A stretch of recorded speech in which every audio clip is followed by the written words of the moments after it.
नमस्कार विद्यार्थी मित्रांनो. BA तृतीय वर्ष सत्र 6वी ऐच्छिक विषय लोकप्रशासन पेपर क्रमांक 13 ज्याचं शीर्षक आहे सार्वजनिक धोरण आणि विकास याचा आपण अभ्यास सुरू केलेला होता. या क्रमामध्ये आपण मागील काही तासांमध्ये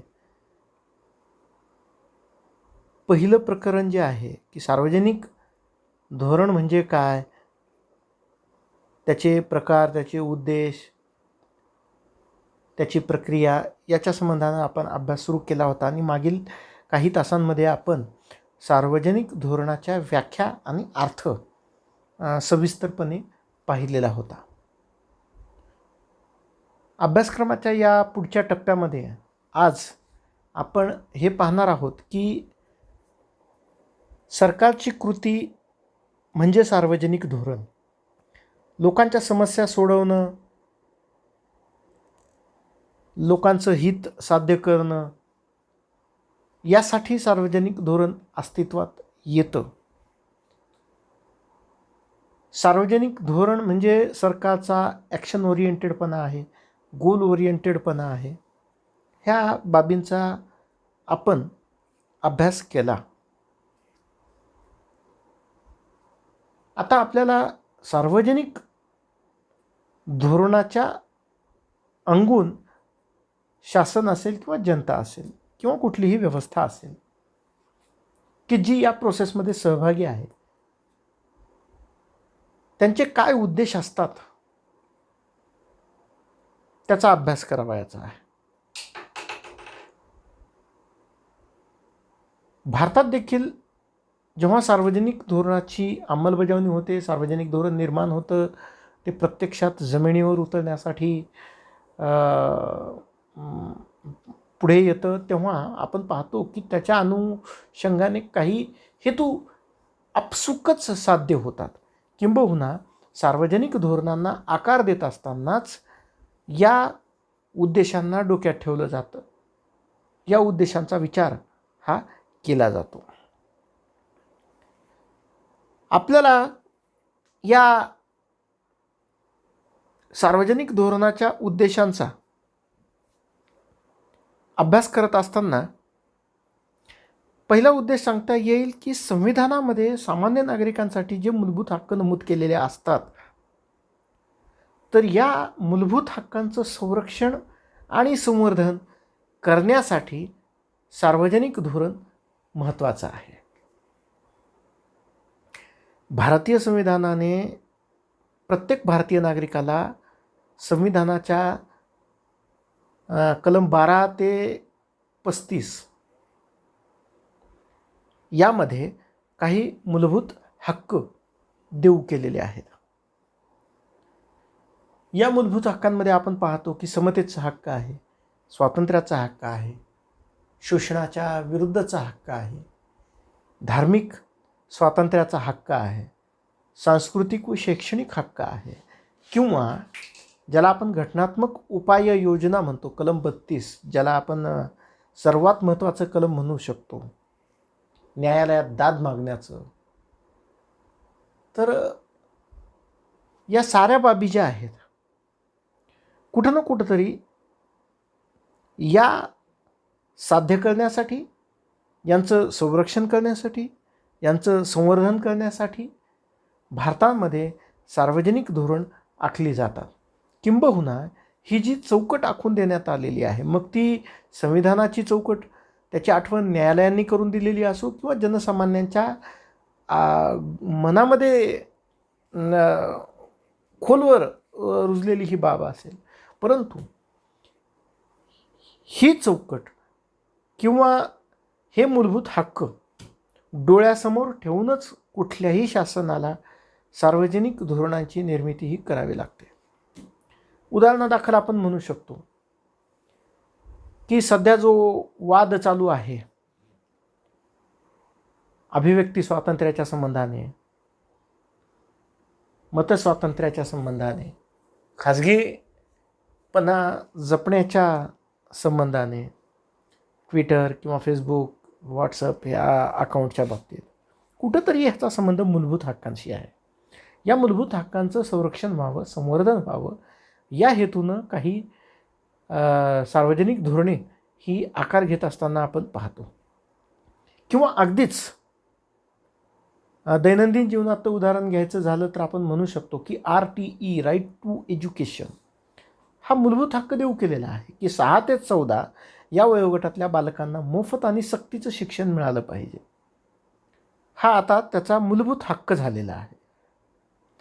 तर त्याची अंमलबजावणी करण्यासाठी आपण पाहतो की RTE माहितीचा हक्क असेल किंवा रोजगार हमी योजना किंवा ज्याला आपण मनरेगा म्हणतो तो भाग असेल, तर ही सारी सार्वजनिक धोरणे आपण पाहतोय की कुठंतरी सर्वसामान्य व्यक्तीला जे धार्मिक मूलभूत हक्क देण्यात आलेले आहेत, या मूलभूत हक्कांच्या अंमलबजावणीसाठी, या मूलभूत हक्कांना प्रत्यक्षात उतरवण्यासाठी ही सार्वजनिक धोरणे आकार घेतलेली आपण पाहतो. मूलभूत हक्कांच्या बरोबरीनेच संविधानामध्ये आणखीन एक अतिशय महत्त्वाचा भाग आहे आणि तो भाग आहे नीतिनिर्देशक तत्वांचा. कोणतंही शासन येवो, कोणत्याही पक्षाचं येवो, कोणत्याही विचारसरणीचं येवो, परंतु त्या सरकारला, त्या शासनाला संविधानानं एक राजमार्ग दाखवलेला आहे आणि त्या राजमार्गावरून जाणं हे कुठल्याही शासनाला बंधनकारक तर आहेच, परंतु हे त्या शासनाच्या देखील हिताचं आहे. हा राजमार्ग नीतिनिर्देशक तत्वे आहे. या नीतिनिर्देशक तत्वांच्या माध्यमातून संविधानाने प्रत्येक शासनाला एक चौकट आखून दिलेली आहे की ज्याच्यामध्येच राहून त्यांनी सार्वजनिक धोरणांची निर्मिती करणे अत्यावश्यक आहे. आणि मग आपण पाहतो की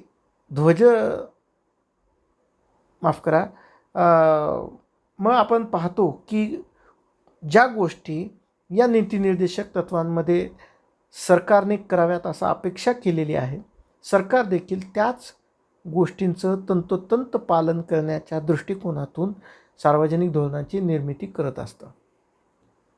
स्त्री पुरुषांच्या समानतेच्या बाबत असेल, पर्यावरणाच्या संरक्षण संवर्धनाच्या बाबतीत असेल, स्थानिक स्वराज्याच्या बाबतीत असेल, स्थानिक स्वशासनाच्या बाबतीत असेल, आंतरराष्ट्रीय संबंधांमध्ये भारताने कोणत्या पद्धतीची भूमिका घेतली पाहिजे त्याच्या संबंधानं असेल, ह्या साऱ्या गोष्टी जेव्हा आपण पाहतो, विचार करतो, तेव्हा आपल्या लक्षात येईल की यामधून शासन एक प्रकारे सार्वजनिक धोरणाचे असणारे उद्देशच स्पष्ट करत असते.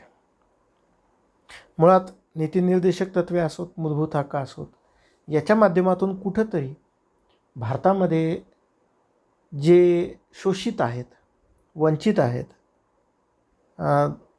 दलित, दुर्बल घटक आहेत की ज्यांचं वर्षानुवर्ष शोषण झालेलं आहे किंवा जे मुख्य प्रवाहापासून अतिशय दूर गेलेले आहेत, त्यांना कुठंतरी मुख्य प्रवाहात घेण्यासाठी, त्यांच्यासोबत कुठंतरी नाळ जोडण्यासाठी किंवा त्यांना न्याय देण्यासाठी या नीतिनिर्देशक तत्वांमध्ये अतिशय प्रभावीपणे शासनाला मार्गदर्शन करण्यात आलेलं आहे.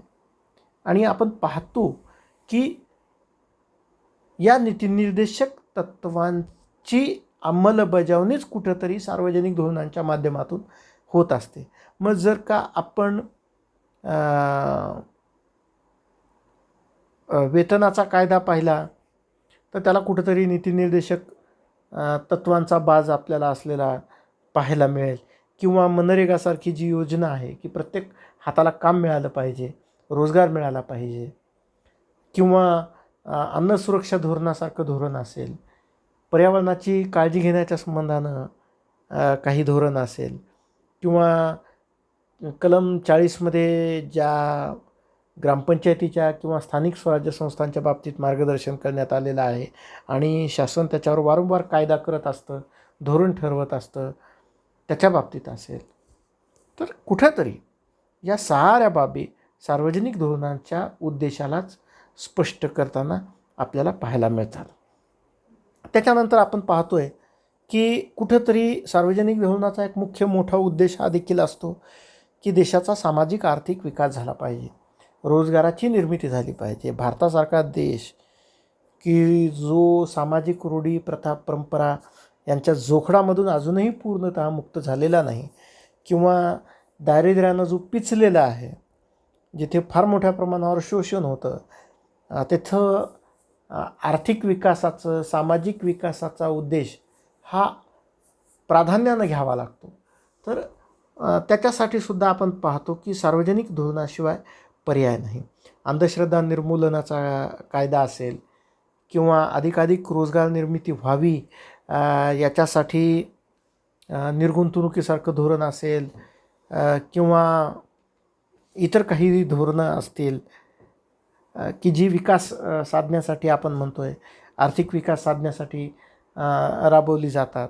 तर कुठंतरी आपण पाहतो की सार्वजनिक धोरणाचा एक मुख्य उद्देश हा त्या देशाचा सामाजिक आणि आर्थिक विकास घडवून आणणं हा देखील असतो.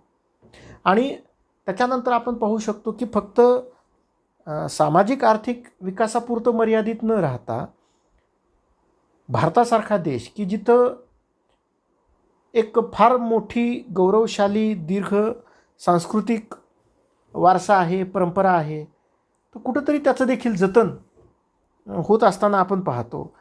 सार्वजनिक धोरणाच्या माध्यमातून सामाजिक सुरक्षिततासुद्धा प्रोव्हाइड केली जाते. तर ह्या सुद्धा बाबी सार्वजनिक धोरणाच्या उद्देशामध्ये असतातच. त्यानंतर आपण पाहतो की भारत हा जेव्हा आपण म्हणतो की जगातला सर्वात मोठा लोकशाही देश आहे, तर भारतीय लोकांची राजकीय जाणीव प्रगल्भता ही देखील तशीच अपेक्षित आहे. या देशाचा राजकीय विकास व्हावा या दृष्टिकोनातून देखील काही धोरणं ही तयार केली जातात. मग आपण पाहतो की जेव्हा निवडणुकीला कोणी उभं राहत असतं त्याला अपत्याचं बंधन घातलं जातं किंवा त्याचं शिक्षण, त्याच्याकडं असणारी संपत्ती किंवा त्याची असणारी गुन्हेगारी पार्श्वभूमी याबाबत त्यांना शपथपत्र द्यावं लागतं.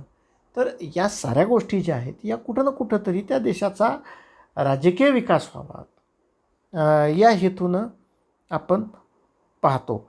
तर सार्वजनिक धोरणाचे जे महत्त्वाचे उद्देश आहेत की मूलभूत हक्कांचं संरक्षण झालं पाहिजे, नीतिनिर्देशक तत्त्वांची अंमलबजावणी झाली पाहिजे, त्या देशाचा सामाजिक आर्थिक विकास सांस्कृतिक विकास हा झाला पाहिजे, राजकीय विकास हा देखील तसाच आणि तितकाच महत्त्वाचा आहे.